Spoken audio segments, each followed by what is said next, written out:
Hello అండి, ఎలా ఉన్నారు? Welcome to Kedar's kitchen channel. ఈరోజు వీడియోలో నేను వైట్ కుర్మా రెసిపీని చూపించబోతున్నానండి. ఇది పలావ్లోకి, పూరీలోకి, చపాతీలోకి చాలా బాగుంటుందండి. కొంచెం మనం బయట తినే హోటల్ స్టైల్ కుర్మా లాగే ఉంటుందండి. సో ఇది మనకి చాలా సింపుల్గా తేలిగ్గా అయిపోతుంది కూడా. కొత్తగా నా ఛానల్ ఏమన్నా చూస్తున్నట్టయితే తప్పకుండా సబ్స్క్రైబ్ చేసుకోండి ఫ్రెండ్స్. ముందుగా ఇప్పుడు మనము వీడియోకి వెళ్ళిపోదామా. నేను ఒక మిక్సీ జార్లో 4 టేబుల్ స్పూన్ అంతా పచ్చి కొబ్బరిని తీసుకున్నాను. అలాగే 2 పచ్చిమిర్చి, 3 లవంగాయలు, ఆ తర్వాత 2 యాలకులు వేసుకుంటున్నాను. దాల్చిన చెక్క 1 ఇంచు వేసుకుంటున్నానండి. ఆ తర్వాత జీడిపప్పు 10 వరకు వేసుకుంటున్నాను. సోంపు 1 టీ స్పూన్ వేసుకుంటున్నాను. ఆ తర్వాత 1 టేబుల్ స్పూన్ అంతా గసగసాలని వేసుకుంటున్నాను. అందులోకి నేను పుదీనా 1 గుప్పెడు వేసుకుంటున్నాను. తగినన్ని నీళ్లు పోసుకొని మెత్తగా సాఫ్ట్గా పేస్ట్ చేసుకొని ఒక గిన్నెలో వేసుకున్నాను. ఆ తర్వాత ఒక కళాయిలో 3 టేబుల్ స్పూన్ అంతా ఆయిల్ వేసుకుంటున్నాను. అందులోకి ఒక పెద్ద సైజు ఉల్లిపాయని ఇలా కట్ చేసి వేసుకుంటున్నాను.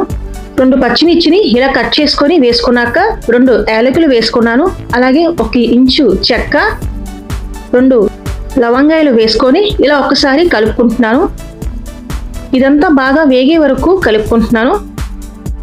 సో ఇప్పుడు మనకు ఉల్లిపాయ అనేది చాలా వరకు వేగిపోయింది కదా. ఇప్పుడు 1 టీ స్పూన్ అంతా అల్లం వెల్లుల్లి పేస్ట్ వేసుకొని కలుపుకుంటున్నాను.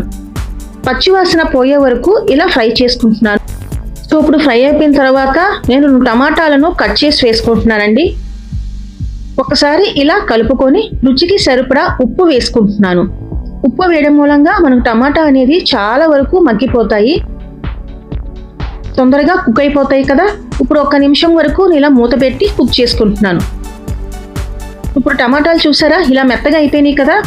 ఇప్పుడు నేను ఒక బంగాళదుంపని చెక్కు తీసుకొని ఇలా చిన్న ముక్కలుగా కట్ చేసి వేసుకున్నాను. అలాగే బీన్స్ 2 టేబుల్ స్పూన్లు బీన్స్ని కట్ చేసి వేసుకున్నాక క్యారెట్ను కూడా ఒక పెద్ద క్యారెట్ని కట్ చేసి వేసుకున్నాను.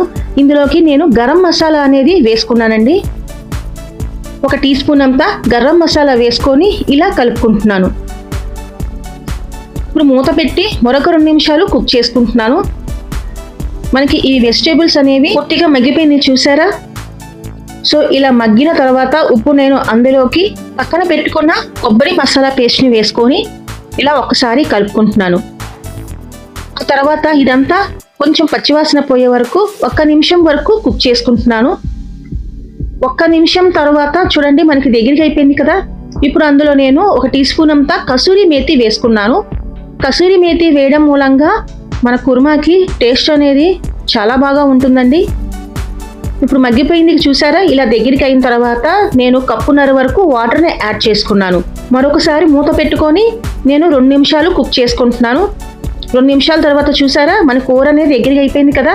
ఇది కాస్త చిక్కబడిన తర్వాత నేను గుప్పెడు కొత్తిమీరను వేసుకొని 1 నిమిషం వరకు ఇలా కుక్ చేసుకుంటున్నాను. 1 నిమిషం తర్వాత మనకి వైట్ కుర్మా అనేది రెడీ అయిపోయింది చూసారా. ఇప్పుడు నేను స్టవ్ ఆఫ్ చేసుకొని ఒక బౌల్లో సర్వ్ చేసేసుకుంటున్నాను. పూరీలోకి, చపాతీలోకి, పలావ్లోకి సూపర్గా ఉంటుందండి. తప్పకుండా మీరు రెసిపీని ట్రై చేస్తారు కదా ఫ్రెండ్స్. ట్రై చేసి ఎలా వచ్చిందనేది కామెంట్ రూపాన మీ అభిప్రాయం తెలియచేయండి. అంతేకాదు మరికొన్ని వీడియోస్ కోసం నా ఛానల్ని తప్పకుండా సబ్స్క్రైబ్ చేయండి.